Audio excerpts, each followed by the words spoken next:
اعوذ باللہ من الشیطان الرجیم بسم اللہ الرحمن الرحیم۔ عزیز طلباء السلام علیکم ورحمۃ اللہ وبرکاتہ۔ آج ہم سورۃ الانفال الدرس الثانی الف کے الفاظ معنی اور مشقی سوالات کریں گے، تو چلیں شروع کرتے ہیں۔ یثبتو وہ قید کر دیں، اساطیر الاولون اولین پہلوں کی کہانیاں، اساطیر الاولین پہلوں کی کہانیاں، مکاءً سیٹیاں، تصدیتاً تالیاں، فیرکمہ وہ جمع کرے اسے۔ الفاظ معنی کے بعد سوالات۔ پہلا سوال ہے، اس سبق میں تقویٰ کے کیا انعامات بیان ہوئے ہیں؟ عزیز طلباء، اس سوال کا جواب سبق کے اندر موجود ہے۔ اس کی ہیڈنگ بنتی ہے تقویٰ کے انعامات، تقویٰ کے انعامات، اور سبق کی جو پہلی آیت ہے اس کا ترجمہ اس سوال کا جواب بنتا ہے۔ میں نے انڈر لائن کر دیا ہے پورے سوال کو اور پوری لائن کو، اور نشان بھی لگا دیا ہے، تو آپ بھی اچھے طریقے سے لگا لیں۔ میں آپ کو پڑھ کے سنا دیتا ہوں۔ یہ دیکھیے پہلی آیت کا ترجمہ آپ کے سامنے، دھیان سے سنیے۔ اے مومنو، اگر تم خدا سے ڈرو گے، خدا سے ڈرنے کو تقویٰ کہتے ہیں، یعنی اگر تم خدا سے ڈرو گے، خدا کا تقویٰ اختیار کرو گے، تو وہ تمہارے لیے امر فارغ پیدا کر دے گا، یعنی تم کو ممتاز کر دے گا۔ اس کا مطلب یہ بنتا ہے کہ اللہ تعالیٰ تمہارے اندر حق اور باطل میں فرق کرنے کی سمجھ بوجھ اور تمیز پیدا فرما دے گا، اور تمہارے گناہ مٹا دے گا، اور تمہیں بخش دے گا، اور تمہیں بخش دے گا، اور خدا بڑے فضل والا ہے۔ تو عزیز طلبہ، یہاں تک سوال کا جواب پورا ہوا، تو آپ کے سامنے یہ بات کلیئر ہو چکی کہ تقویٰ کے 3 انعامات بیان ہوئے ہیں۔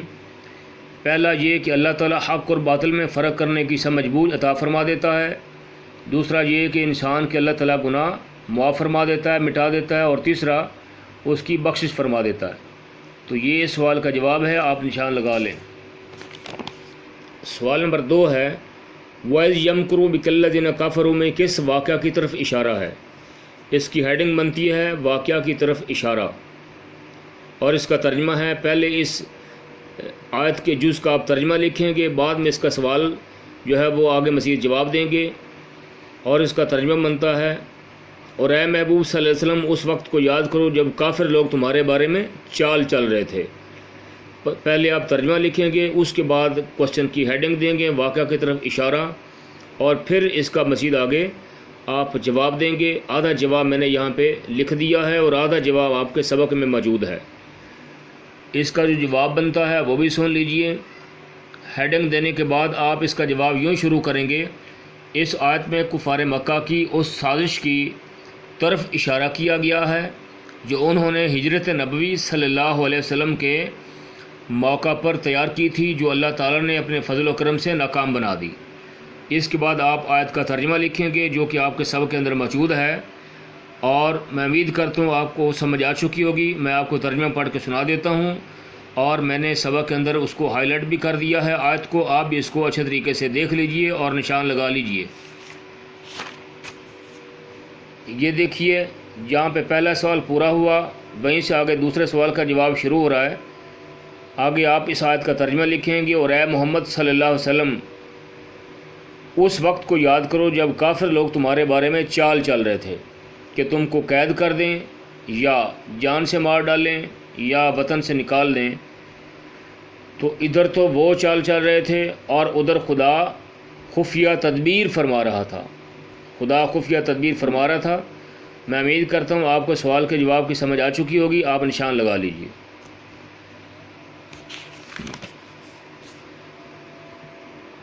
تیسرا سوال ہے،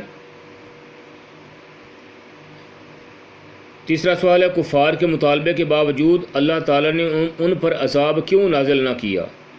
اس کی ہیڈنگ بنتی ہے بیٹے، کفار پر نازل نہ ہونے کے اسباب، کفار پر عذاب نازل نہ ہونے کے اسباب۔ اس کا جواب بھی سبق کے اندر موجود ہے، لیکن میں نے اس کو پوائنٹس کی شکل میں یہاں پہ لکھ دیا ہے، تو آپ اس کو دیکھ لیجئے۔ آپ پہلے ہیڈنگ دیں کفار پر عذاب نازل نہ ہونے کے اسباب، اس کے بعد پوائنٹ 1 آپ کے سامنے ہے، نبی اکرم صلی اللہ علیہ وسلم ان میں موجود تھے، نبی اکرم صلی اللہ علیہ وسلم ان میں موجود تھے، اور نمبر 2 استغفار کرنے والے لوگ یعنی صحابہ کرام بھی ان میں موجود تھے۔ یہ 2 اسباب ہیں بیسیکلی جن کی وجہ سے کفار پہ عذاب نازل نہ ہوا، لیکن ایک مزید اور روایت ہے جو نقل کی گئی ہے آپ کے سامنے، اس کو بھی آپ نے ایڈ کر لینا ہے۔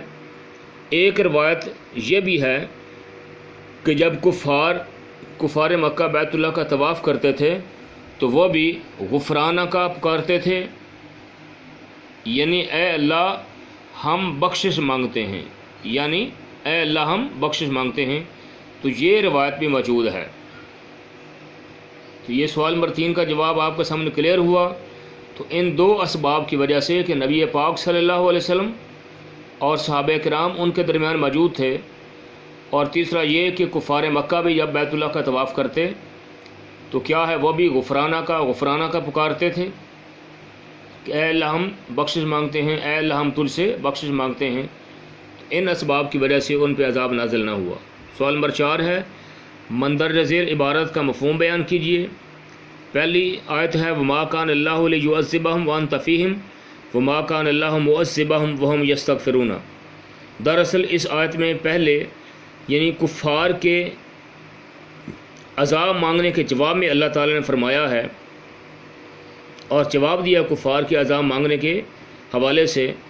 اللہ تعالیٰ نے جب نبی پاک صلی اللہ علیہ وسلم کفار مکہ کو قرآن مجید پڑھ کے سناتے تو وہ الٹا مذاق کرتے اور کہتے کہ یہ تو پہلے لوگوں کی قصے کہانیاں ہیں، یعنی اس طرح کی باتیں کر کے وہ قرآن مجید کو جھٹلاتے اور یہ کہتے کہ یہ قرآن برحق نہیں ہے۔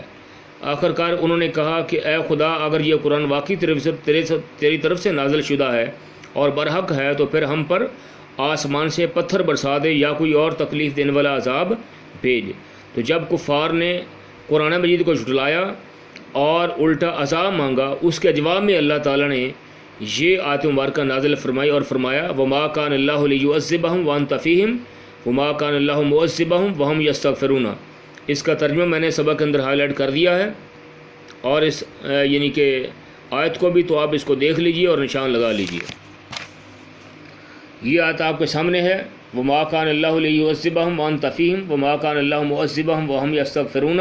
ترجمہ، اور خدا ایسا نہ تھا کہ جب تک تم ان میں تھے انہیں عذاب دیتا، اور نہ ایسا تھا کہ وہ بخشش مانگیں اور انہیں عذاب دے۔ عزیز طلبہ، یہ سوال نمبر 3 کا جواب بھی بنتا ہے، لیکن اس کے پوائنٹس آپ کو میں نے پہلے بتا دیے۔ دوسری آیت ہے ان الذین کفروا ينفقون اموالهم لیصدوا عن سبیل اللہ فسینفقونها ثم تکون علیہم حسرۃ ثم یغلبون۔ یہ بالکل سبق کے تقریباً آخر میں یہ والی آیت آ رہی ہے جس کو میں نے ہائی لائٹ کر دیا ہے، آپ اس کو نشان لگا لیجئے۔ اس کا ترجمہ، اور اس کے اندر جو ہے وہی بات موجود ہے کہ کفار بے شک جو کافر ہیں وہ اپنا مال خرچ کرتے ہیں تاکہ لوگوں کو اللہ کے راستے سے روکیں، سو ابھی اور خرچ کریں گے، پھر ان کا خرچ کرنا ان کے لیے موجب افسوس ہوگا اور وہ مغلوب ہو جائیں گے۔ یہ اس کا ترجمہ آپ کو میں نے پڑھ کے سنا دیا۔ عزیز طلبہ، آپ جانتے ہیں کہ جب سے اسلام اعلان نبوت ہوا نبی پاک علیہ السلام نے کیا، تب سے لے کے آج تک اور قیامت تک کفار ہر دور میں جو ہے لوگوں کو اسلام کے راستے سے روکنے کے لیے مال خرچ کرتے ہیں اور خرچ کرتے چلے آئے ہیں، اور مسجد و قیامت تک جو ہے وہ خرچ کرتے رہیں گے، لیکن ان کو کوئی فائدہ نہیں ہوگا۔ جس طرح کہ آپ کو میں اگزامپل دوں کہ آج سے تقریباً کوئی 4-5 سال پہلے یہ ہماری کتاب جو ہے یعنی سلیبس جو ہماری 9th کی اسلامیت ہے، اس کے اندر سورۃ الانفال، سورۃ الاحزاب اور سورۃ الممتحنہ ہے، اور تینوں کے اندر غزوات کا بیان ہے اور مسلمانوں کے لیے فتوحات کا بیان ہے اور کفار کے لیے شکست کا ذکر کیا گیا ہے۔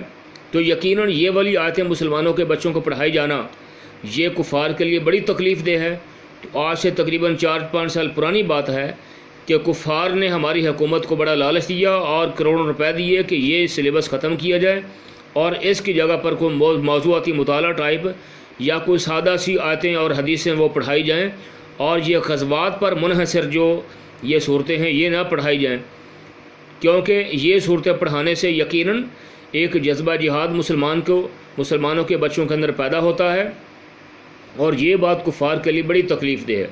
تو ہماری حکومت کو بڑا لالچ دیا گیا، کروڑوں اربوں روپے دیے گئے اس کی مد میں، اور یہ کتاب بدلوائی گئی اور پھر ایک نئی کتاب چھپی، اور تقریباً 1 مہینہ وہ کتاب میں نے اسکول میں پڑھائی بھی بچوں کو۔ پھر ہمارے علماء نے، عوام نے اس کے خلاف آواز اٹھائی، اور آخر کار ہماری حکومت کو علماء کا مطالبہ ماننا پڑا، اور پرانی کتاب کو اس کو دوبارہ رائج کیا گیا، اور نئی کتاب کو 1 مہینہ پڑھانے کے بعد پھر بند کر دیا گیا۔ تو عزیز طلبہ، اس طریقے سے کفار جو ہے وہ اپنا مال خرچ کرتے ہیں تاکہ لوگوں کو اسلام کے راستے سے روک سکیں، اور مسلمان حکومتوں کو اسلامی تعلیمات اور اسلامی سلیبس پڑھانے سے روک سکیں، اور اسپیشلی جہاد کے بارے میں جو سلیبس ہے وہ پڑھانے سے روک سکیں۔ لیکن انشاءاللہ تعالیٰ کفار کو نہ کبھی فائدہ ہوا ہے اور نہ ہوگا، اور اس لیے اللہ تعالیٰ نے فرمایا کہ کفار کا مال خرچ کرنا ان کے لیے موجب افسوس ہوگا، اور ان کو ذرا برابر بھی فائدہ نہیں ہوگا، اور یہ مال خرچ کرنا ان کے لیے پچھتاوے کا باعث بنے گا۔ تو عزیز طلبہ، یہ سارا اس کا میں نے مفہوم آپ کو بتا دیا، اس کو میں نے انڈر لائن بھی کر دیا اس سبق کے اندر، آپ اس کو دیکھ لیجئے۔ یہ آخر سے، یہ پیج نمبر 13 کے آخر سے یاد شروع ہو رہی ہے، ان الذین کفروا ينفقون اموالهم ليصدوا عن سبيل الله فسينفقونها ثم تكون عليهم حسرة ثم يغلبون۔ میں نے اس کو انڈر لائن کر دیا ہے، نشان بھی لگا لیا، تو آپ بھی لگا لیجیے۔ عزیز طلبہ، امید کرتا ہوں کہ آپ کو سارے سوالات اور یہ مفہوم سمجھ آ چکا ہوگا۔ آپ سے درخواست ہے کہ آپ اسی ڈائری کو اچھے طریقے سے ڈائری کے مطابق یاد کریں، یہ آپ کی ڈائری بھی ہے، سوالات بھی کریں، الفاظ معنی بھی کریں اچھے طریقے سے، اور برائے مہربانی میرے چینل کو سبسکرائب بھی کر دیں، بڑی مہربانی۔ وما علیہ الا البلاغ المبین۔